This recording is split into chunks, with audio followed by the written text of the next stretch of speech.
Fala galerinha, tudo beleza? Gente, minhas boas-vindas para você, aqui é o Química Faz Sentido. Como você deve saber, meu nome é Matheus Rogaciano e eu sou professor de Química. Bom, se você chegou até aqui, eu acredito fortemente que você deseja acertar 80% das questões de Química do Enem. E para isso, hoje eu vou te ensinar os estados físicos da matéria. Aqui nós vamos falar a respeito do estado físico sólido, do estado líquido, do estado gasoso e até falar brevemente também sobre o famoso plasma, né? Para alguns é um pouco já famoso, né? E o fato, galerinha, é que esse conteúdo de estados físicos da matéria está dentro de um conteúdo que eu chamo de estudo da matéria. Estudo da matéria é um dos conteúdos mais cobrados da prova de Química do Enem. Ele deve estar aí no top 5 dos mais cobrados. E além de ser um conteúdo muito cobrado, é um conteúdo que requer muito sua atenção por ser um conteúdo fácil, por ser um conteúdo cujas questões, normalmente, com um pouco de estudo, você consegue garantir que vai acertar aquela questão. E isso tanto é importante porque é uma questão que você facilmente vai acertar, como também tem gente de alta coerência pedagógica, né? Você sabe que no Enem, um conteúdo, cada questão, a nota que aquela questão vai indicar para você, ela não depende só do número de questões que você vai acertar, mas também de qual questão você acertou. Então, o Enem, ele vai avaliar não só o número de acertos, mas a coerência dos seus acertos. Então, muitas vezes, você tem uma questão que é muito fácil, você erra, e uma questão que é muito difícil, você acerta. Isso acaba não sendo muito bom na sua prova. Seria melhor você acertar aquela questão mais fácil do que acertar a questão mais difícil. Então, quando a gente fala de um conteúdo que é mais fácil, esse conteúdo ele não deve ser o conteúdo que você vai desprezar. Muitos alunos cometem esse erro, eles vão lá e estudam só o que é mais difícil. Mas, na verdade, aquilo que é mais fácil, ele precisa se garantir. Porque é um conteúdo que, certamente, aparecendo, ele tem mais chance de acertar. Então, aquele estudo dele não vai ser em vão. E, além disso, é um conteúdo que, acertando aquela questão, como ela provavelmente vai ser a questão mais fácil, tende a indicar para ele a maior coerência pedagógica e, por isso, melhorar também no termo da sua nota. Então, por isso, esse conteúdo é importante. E, para fechar, nesse ponto de tudo que eu já falei aqui sobre o quanto esse conteúdo é importante, galerinha, esse também é um conceito estruturante. Eu já falei para vocês um pouco sobre o que é um conceito estruturante, mas basicamente existem conceitos que vão te dar base para conceitos seguintes. Ou seja, é difícil você aprender coisas mais avançadas da química se você não sabe bem quais são os estados físicos, não sabe bem quais são os nomes que nós damos para a transformação de estado físico em outro. Então, por isso, esse conteúdo apresenta muita relevância, não só pelo número de questões que pode aparecer no Enem, mas também pelo quanto ele pode te ajudar realmente a aprender química nos próximos conteúdos também. Então, antes de mais nada, vamos começar o nosso vídeo e deixa aí o seu like, deixa seu comentário, se inscreve no nosso canal e compartilha esse vídeo com a sua galera. Então, vamos que vamos! Bom, galera, nesse momento inicial, nós vamos diferenciar o estado físico sólido, o líquido e o gasoso. E nós vamos usar alguns critérios para essa diferenciação. Critérios macroscópicos e critérios submicroscópicos. É bem verdade que dificilmente você confunde um sólido com líquido ou um líquido com gás. É difícil dizer para alguém, mostrar isso aqui e perguntar, que estado físico é esse? Alguém ficar, deixa eu pensar aqui nos critérios. Não, a gente consegue reconhecer as coisas em seus devidos estados físicos.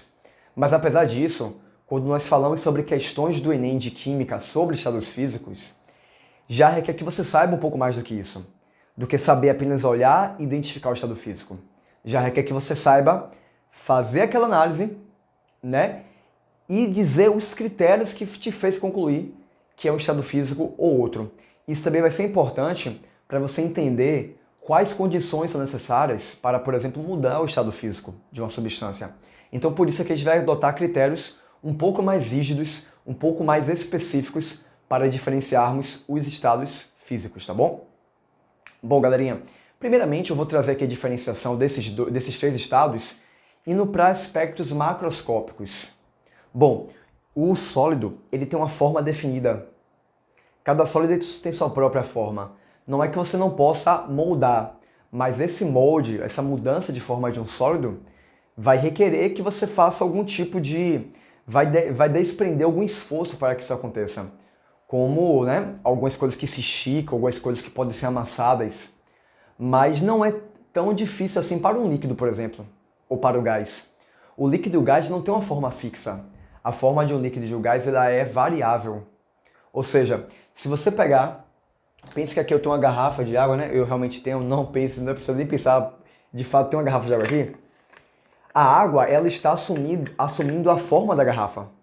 Se você pudesse ver o que tem aqui dentro dessa garrafa, você ia ver, sabe o quê? Você ia ver que a água ela está ocupando exatamente todo o espaço da garrafa. Se eu pegar essa água e jogar no chão, essa água vai se espalhar pelo chão. Ela não vai continuar com o formato da garrafa. Se aqui dentro eu botasse esse piloto, ele ficaria com esse formato. E se eu jogasse no chão, depois ele continuaria com o mesmo formato. A forma de um sólido não vai ser modificada pelo recipiente que o contém. Então, obviamente, pode mudar a forma de um sólido? Pode. Mas não é só mudar de recipiente que ele muda a sua forma. Um líquido não.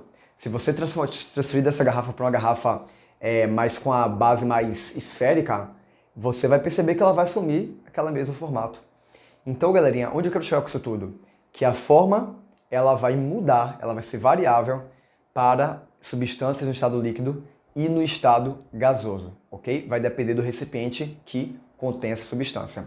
Então, essa é a primeira diferenciação do estado sólido para o estado líquido e gasoso nos aspectos macroscópicos. Então, isso é algo que você já percebeu alguma vez na sua vida, mas talvez não tenha assimilado essa diferença dos estados físicos. Mas quando eu falo, isso aterriza para você de forma muito tranquila. Uma segunda diferença importante, galera, nos estados físicos, tem a ver com o volume que é ocupado por aquela substância.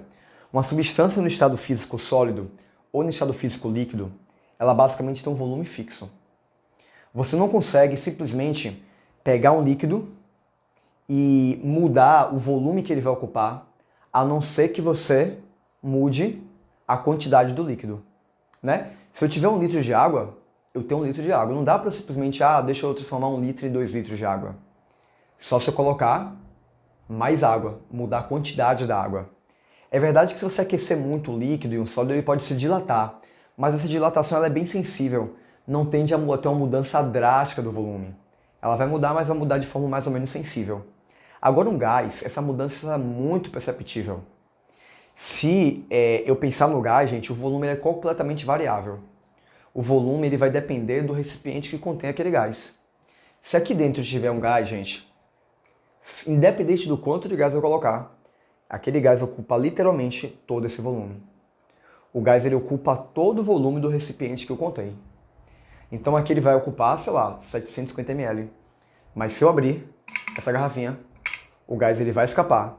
E agora ele vai ocupar todo o meu quarto. De forma que agora aquela mesma quantidade de gás ocupa o volume de, sei lá, alguns 1000 metros, alguns 1000 litros. Então, aquela mesma quantidade de gás pode ocupar o volume muito maior. Da mesma forma, se eu pudesse coletar novamente aquele mesmo gás, pressionar esse gás, ele vai ter seu volume drasticamente diminuído. Ou seja, o volume de um gás ele é completamente variável. Como eu disse, o volume de um sólido e de um líquido, ele é variável também porque com a temperatura pode ter dilatação, mas não é uma coisa tão assim. Não seria real pensar que esse piloto, pelo aquecimento, iria ocupar todo esse quarto. Mas isso é verdade para um gás. Então, enquanto o sólido e o líquido tem um volume praticamente fixo, podendo sofrer pequenas variações apenas, no gás o volume ele é completamente variável. Então, o volume do gás não é suficiente para eu falar sobre a quantidade de gás. Quer dizer, me dê aí 5 litros de oxigênio. Eu não posso saber a quantidade de oxigênio que tem ali. Eu preciso saber, para saber a quantidade, além do volume, pressão e temperatura, que são outros fatores que vão indicar para a gente a quantidade de matéria presente. Então, essa é uma segunda diferença aí macroscópica do estado físico gasoso, quando comparamos com o estado físico sólido e o estado físico líquido, beleza? E agora, galerinha, a gente vai finalmente preencher nossa tabelinha aqui, né? Entrando em critérios que vão mais para o mundo microscópico, né? Eu não botei isso aqui à toa, né? A gente colocou realmente para diferenciar o sólido, o líquido e o gás nesses critérios aqui estabelecidos. Gente, aqui nós vamos adotar 4 critérios de diferenciação. A atração entre as partículas em cada estado físico, a distância entre as partículas em cada estado físico, a agitação que as partículas apresentam em cada estado físico e o quão organizado está aquele sistema em cada um dos estados físicos. Bora começar primeiramente pelo critério atração. No sólido, existe uma atração muito grande entre as partículas, beleza? As partículas do estado sólido, elas vão ficar muito atraídas entre si. Então essas partículas elas vão apresentar uma forte interação, que é justamente o que faz essa forma ser definida. Lembra que eu falei que a forma de um sólido é definida, diferente do líquido e do gás, que apresenta uma forma variável de acordo com o recipiente que contém? Por que no sólido a forma é definida, prof? Porque as partículas elas estão tão atraídas, que elas não se mexem elas estão em movimento, mas assim, um movimento que vai girar em torno de uma mesma posição. Então, é um sistema em que as partículas estão fortemente se atraindo mutuamente. Como a atração é grande, gente, eu quero perguntar para você. Você imagina que vai haver uma grande distância entre as partículas ou que as partículas estarão muito próximas? Tente pensar um pouquinho. Se existe uma alta atração entre as partículas no estado sólido, será que elas ficam próximas ou ficam afastadas? Bom, você deve ter respondido que a distância vai ser muito pequena. Elas vão ficar muito próximas, porque a atração ali entre aquelas partículas é tão alta que vai fazer as partículas se aproximarem cada vez mais. Então vou botar aqui que existe uma pequena distância, ok? Então vou botar sempre um maisinho quando for a pequena e quando for alta eu vou colocar 3 maisinhos, tá bom? Então a atração é muito grande, as partículas se aproximam muito. Como essas partículas estão tão atraídas, galerinha, o que você pensa sobre o grau de agitação? Será que essas partículas que estão tão próximas e tão atraídas, elas vão estar muito agitadas? Ou elas vão estar razoavelmente com baixo grau de agitação? Galera, quando você pensa em partículas mais próximas, a gente deve pensar... Antes de você responder essa pergunta, eu vou te dar um exemplo. Uma vez eu estava no ônibus. E eu não sei se você já pegou algum ônibus muito cheio, mas eu já peguei ônibus muito cheio, sabia? E eu lembro de uma vez que eu peguei um ônibus, né? Aqui em Salvador, os ônibus, você entrava pelo fundo e saía pela frente. Agora mudou isso. Mas o que acontece é que da porta de entrada do ônibus para a catraca, quando você passa ali, né? Existe um espacinho que você passa ali só para entrar. Mas às vezes o ônibus está tão cheio que as pessoas não conseguem nem passar pela catraca. E eu lembro de uma vez, quando eu tinha aí meus 16 anos, talvez, que naquele momento, naquele local ali, da porta do fundo até a catraca, devia ter umas 15 pessoas. Eu lembro de ter contado que tinha umas 15 ou 16 pessoas. Eu olhei assim, nossa senhora, é muita gente. Era tipo estado sólido. Existia uma distância muito baixa entre cada indivíduo ali. E eles estavam fortemente atraídos ali um pelo outro. E o fato é que quando o ônibus ele começou a andar, eu tentei me segurar em algum lugar e eu não conseguia me segurar em nada. Eu tentava me segurar, mas minha mão estava presa, porque as pessoas estavam tão próximas de mim, a distância era tão pequena e a atração era tão grande que eu não conseguia nem mexer meu braço. E aí eu pensei, agora que eu morro. Porque se eu não vou me segurar, o ônibus daqui a pouco vai virar numa curva, e aí eu vou cair e pronto. Imagina, morreu como? Morreu, eu estava em pé no ônibus, caiu. Imagine, que morte feia. Então eu pensei agora. Para minha surpresa, veio a curva e eu continuei parado. Porque eu estava tão próximo das pessoas que eu não tinha nem por onde me mexer. Não tinha como chegar para um lado ou para o outro. Então simplesmente o ônibus estava fazendo a curva e eu assim... Mas eu não tinha para onde cair.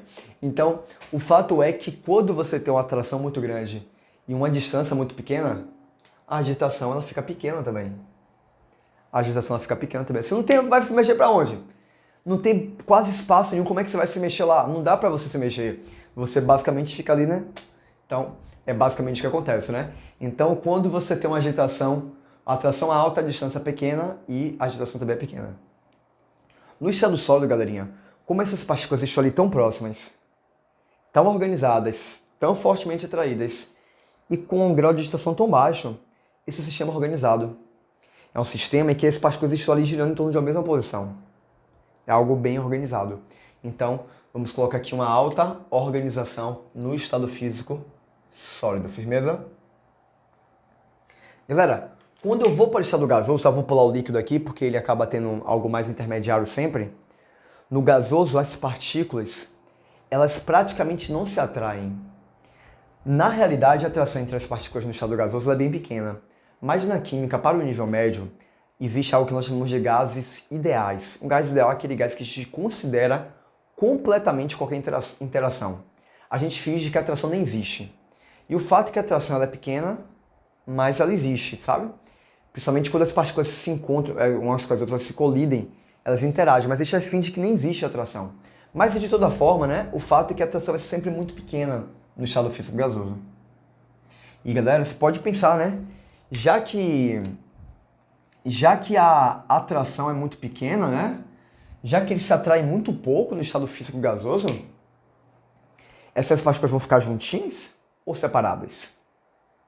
Pensa aí alguém que você não se sente tanto atraído, você fica mais junto ou você se separa mais? Quando a atração é muito forte, você quer ficar juntinho, né? Mas quando você está com a atração muito pequena, de tendência você se separar. Então, de fato, no estado físico gasoso, as partículas estão muito separadas umas das outras. A distância, ela é muito grande. Galera, aqui tem gás, né? O ar atmosférico.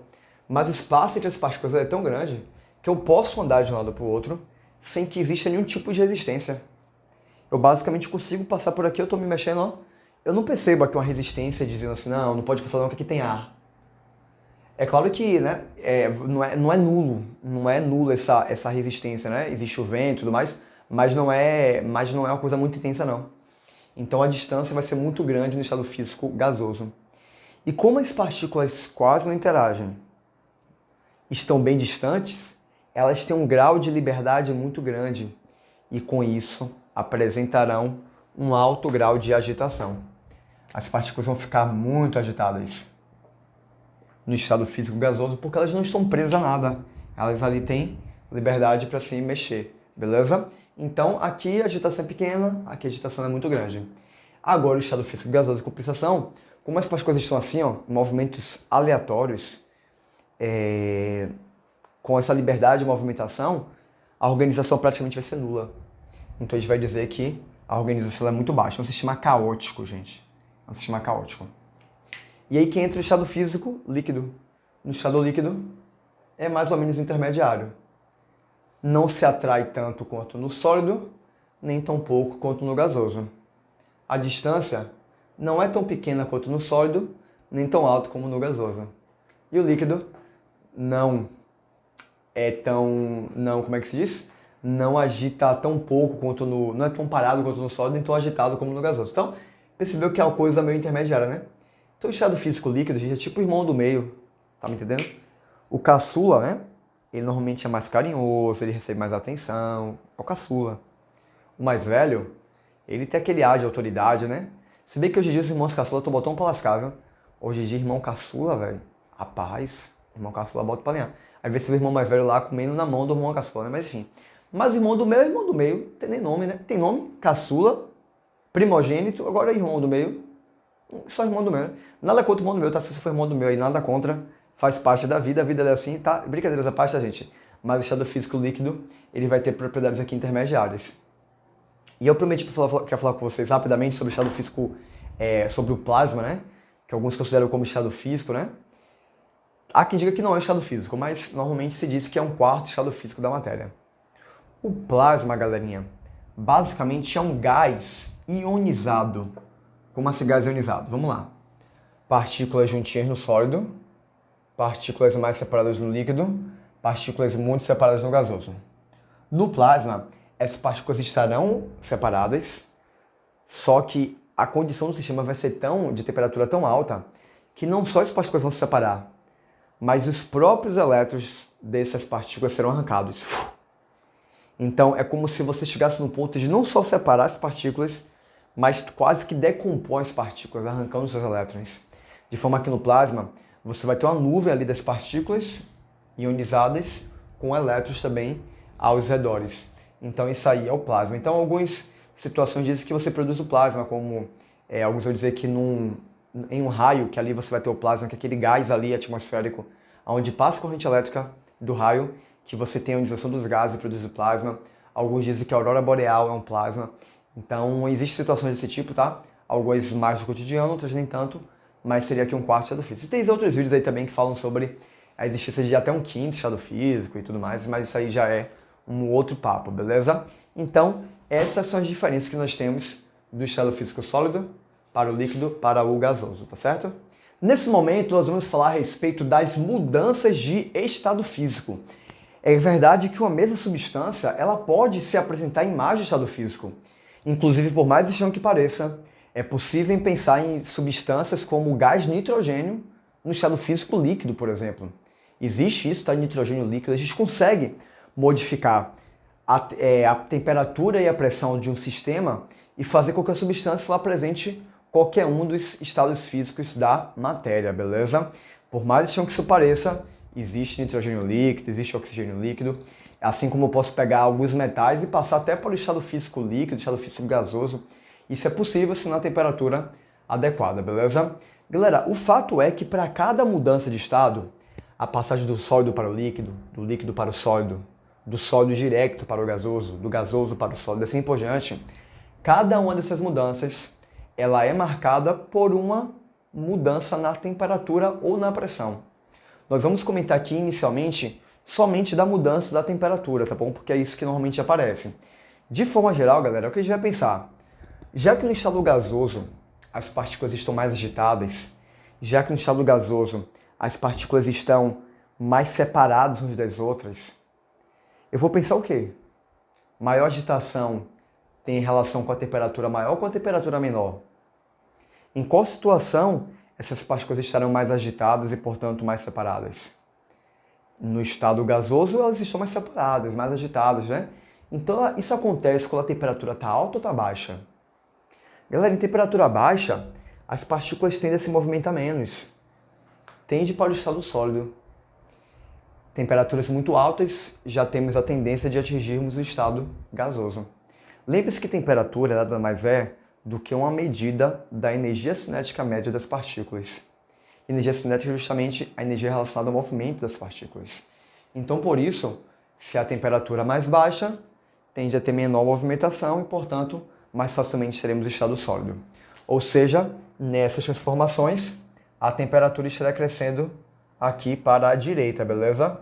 Conforme eu saio do sólido para o líquido ou do líquido para o gasoso, a temperatura ela estaria aumentando, tá certo? E aí, galera, é o seguinte, ó, o fato é que para cada mudança de estado existe um nome diferente. Do líquido para o gasoso tem um nome, do líquido para o sólido tem um outro nome, e você vai precisar realmente memorizar cada um desses termos. Eu vou começar por aqueles termos que eu acredito que seja mais fácil de memorizar. Inclusive, caso você não tenha isso tão rápido na sua mente, é até interessante que você sempre chegar na prova do Enem, abriu lá a questão, escreve lá no rodapé e tal, para você não esquecer. Escreve esse diagramazinho que fica um pouco mais fácil de lembrar, tá bom? Galera, quando eu tô uma mudança, a primeira mudança de estado físico que eu vou trazer para vocês, ela é chamada de solidificação. Por quê? Vou começar por essa. Porque é um termo muito sugestivo, né? Quando eu falo de solidificação, eu tenho quase certeza que você vai lembrar de sólido. Então, o que é a solidificação? É a passagem do estado líquido para o estado sólido. É um nome mais ou menos sugestivo. Eu acho muito improvável, solidificação, que você diga que a solidificação é do gasoso para o líquido. Acho muito improvável.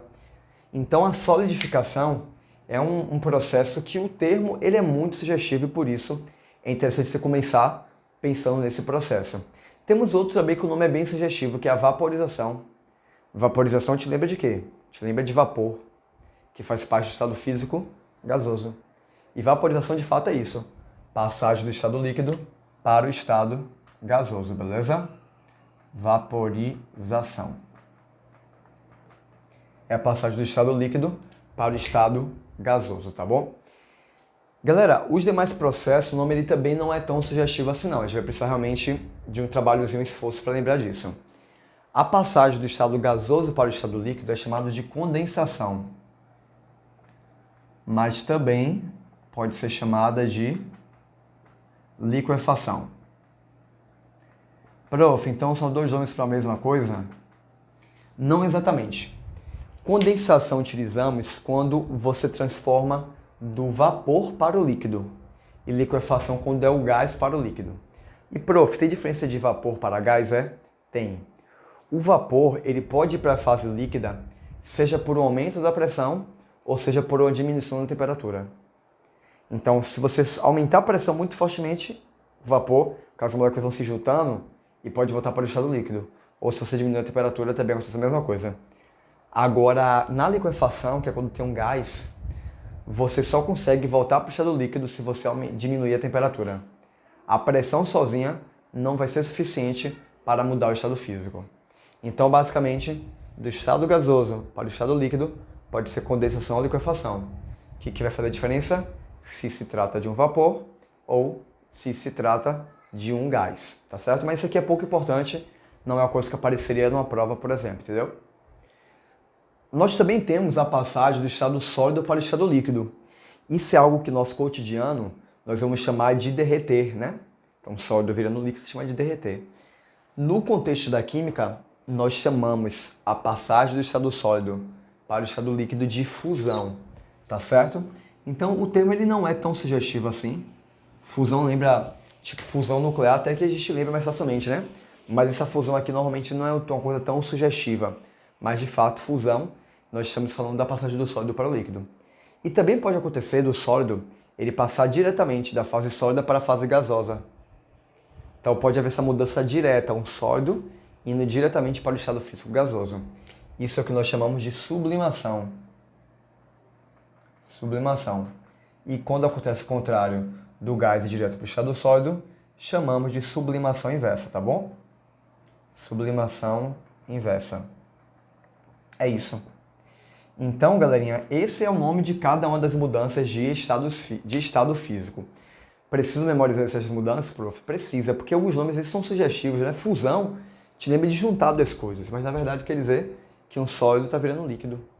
Então, às vezes, são termos que podem te indicar uma coisa, mas quimicamente quer dizer uma coisa diferente, tá certo? Então, não é derreter, é fusão.